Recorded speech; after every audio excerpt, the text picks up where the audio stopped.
Opposition Leader Sussan Ley has blindsided Angus Taylor by giving a major address on defence that she failed to consult him on. Angus Taylor, who is Ley's hand-picked Shadow Defence Minister, was not even given a copy of Sussan Ley's speech until after it had been distributed to the media. There was no opportunity for input, ideas or consultation. Now, it's unheard of to deliver a major defence speech announcing serious policy without involving your shadow minister. And there were big announcements in her defence speech about spending, weaponry and manufacturing. Ley said that under the coalition, there'd be a national defence shield, drone manufacturing and military satellites.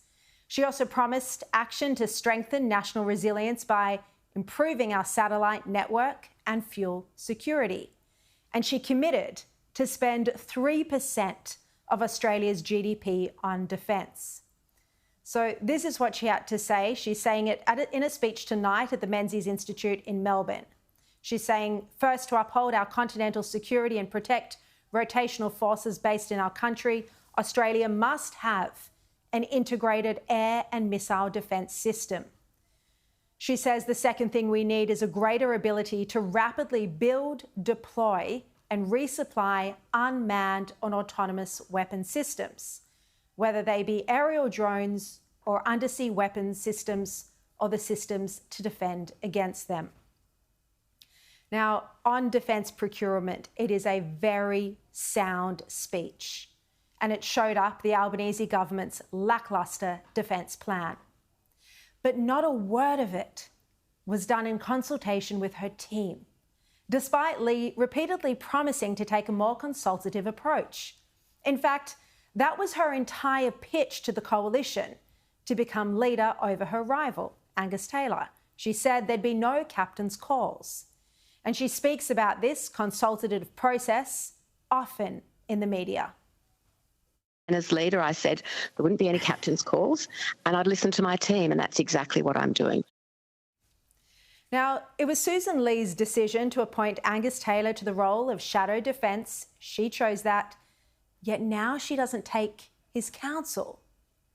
Now, I asked Sussan Ley's office about this today, and they told me the Leader's office and the Shadow Defence Office have been working together on these issues for the past 5 months. And this speech is an important step in that ongoing policy work.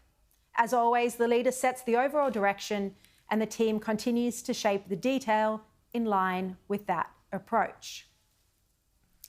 So Sussan Ley isn't denying in that statement that she didn't consult with Taylor on this speech and this announcement. This is despite the fact that Taylor has shown on multiple occasions now his public loyalty to her.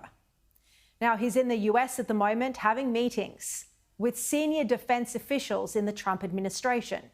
He's also meeting with elected representatives and congressmen.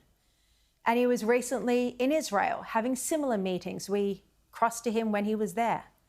His input and his knowledge should be sought as a matter of course, but particularly because he's the one having these international defence meetings. It's absurd that he isn't involved in a major defence announcement. Now, Sussan Ley has a right to expect unity from her colleagues, but she's got to show it in return.